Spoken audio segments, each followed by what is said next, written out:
Hello, we will be taking a look at a very influential psychologist. His name is Albert Bandura. Albert Bandura was born in Mandara in Alberta, a small town of roughly 400 inhabitants. As the youngest child and only son in a family of six, the limitations of education in a remote town such as this caused Bandura to become independent and self-motivated in terms of learning. And these primary developed traits proved very helpful in his lengthy career. So after graduating from high school in 1946, Bandura pursued a bachelor's degree at the University of British Columbia, and in 1949 graduated with the Bulacan Award in Psychology, annually awarded to the outstanding student in psychology. He then did graduate work at the University of Iowa, where he received a master's degree in psychology and a doctorate in clinical psychology.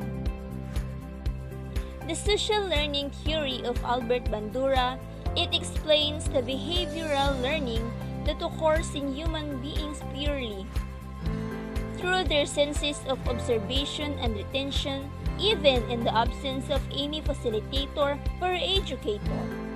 Albert Bandura in 1977 agrees with the behaviorist learning theories of these two areas, which is classical conditioning and operant conditioning. The classical conditioning is a learner through association. So stimuli are linked together to produce a new learned response in a person or animal. And everything from speech to emotional responses was simply patterns of stimulus and response. It's a method of learning that occurs through rewards or punishment for behavior. Through operant conditioning, an individual makes an association between a particular behavior and the consequences as said. Bandura adds two important ideas. The first one is behavior is learned from the environment through the process of observational learning. The second is mediating process occurs between stimuli and response. Observational learning. Children observe the people around them behaving in various ways. Individuals that are observed are called models, such as parents within the family, characters in children's TV, friends within their peer group, and teachers at schools. To some of these people, children pay attention to and encode their behavior.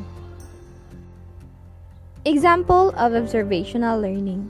Remember the first time to make scrambled eggs for breakfast? Chances are you didn't get out a cookbook, but there's a good chance that you thought back to a time when you watched your mom make them and you just followed what you remember her doing. How did you successfully cook scrambled eggs the first time you tried without a cookbook? The answer is focus on the process called observational learning. Individuals do not automatically observe the behavior of a model and imitate it. There is some thought prior to imitation, and their consideration is called mediational processes. This occurs between observing the behavior and imitating it. As proposed by Bandura, there are four mediational processes. The first one is attention, the extent to which we are noticed or exposed to behavior. It has to grab our attention for a behavior to be imitated. Attention is extremely important in whether a behavior influences others imitating it. We observe many behaviors on a daily basis, and many of these are not worthy. The second one is retention. The behavior may be noticed, but it is not always remembered, which obviously prevents imitation. That a memory of the behavior is formed to perform later by the observer is important. Even if the behavior is reproduced shortly after seeing it, there needs to be memory to refer to. Third, reproduction.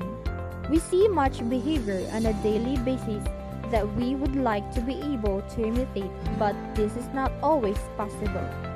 Even if we wish to reproduce the behavior we cannot, we are limited by our physical ability. This influences our decisions whether to try and imitate it or not. Fourth, motivation, derived from the word motive, which means needs, wants, desire, or drives within the individuals. The will to perform the behavior if the perceived rewards outweigh the perceived cost, then the behavior will be more likely to be imitated by the observer. They will not imitate the behavior if the reinforcement is not seen to be important enough to the observer. Albert Bandura is a psychologist who is the David Starr Jordan Professor, Emeritus of Social Science and Psychology at Stanford University for almost 6 decades now. He has been making significant contributions to the field of education and to many fields of psychology. He is often credited as being the originator of social learning theory. Bobo doll study. The 1961 Bobo doll study was Bandura's most famous experiment. He made a film in an experiment in which an adult model was shown beating up a Bobo doll and shouting aggressive words. Afterwards, the film was then shown to the group of children and allowed to play in a room that held a Bobo doll. Those who had seen the film were more likely to beat the doll. The group of children who seen the movie is imitating the actions and words of the adult model in the film clip. The children received no encouragement to beat up the doll. They were simply imitating the behavior they had observed. Bandura termed this phenomenon observational learning.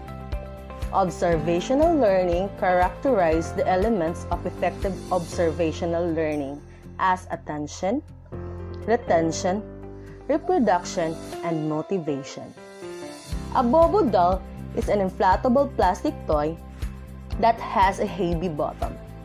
This helps to stabilize the doll when someone tries to knock it over. You could say a Bobo doll cannot be made to lie on its side. This doll often is painted to resemble a clown.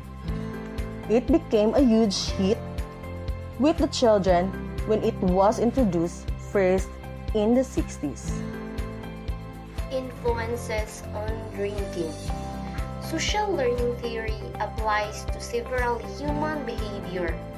Theories in which the acquisitions and maintenance of behaviors such as addictive behaviors depend on connections between personal factors, environmental factors, and the behavior. For example, a teenager drinking with peers at a party receives social approval. However, the same behavior, if observed or discovered by parents or other authorities, would likely result in strong disapproval and additional unwanted consequences for the teenager. The likelihood that this teenager will engage in drinking if he has a positive perception. What is self-efficacy? Self-efficacy affects and is affected by behavior. The more confidence one has in his or her ability to resist peer influence, the more successful he or she will be doing so. In turn, successful instance of resistance will increase self-efficacy to resist in the future. Seeing peer resist influence can boost one's self-efficacy in resisting peer influence. Social cognitive theory started as the social learning theory. It developed into social cognitive theory in 1996 and posits that learning occurs in a social context with a dynamic and reciprocal interaction of the person, environment, and behavior. The social cognitive theory are composed of four processes of goal realization: self-observation, self-evaluation, self-reaction, and self-efficacy. The four components are interrelated and all have an effect on motivation and goal attainment. Self-observation. Observing oneself can inform and motivate. It can be used to assess one's progress towards goal attainment as well as motivate behavioral changes. Self-evaluation. Comparing one's current performance with the desired performance or goals. Goals must be specific and important. People gain satisfaction when they achieve goals that they value. When individuals achieve these goals, they are more likely to continue to make every effort.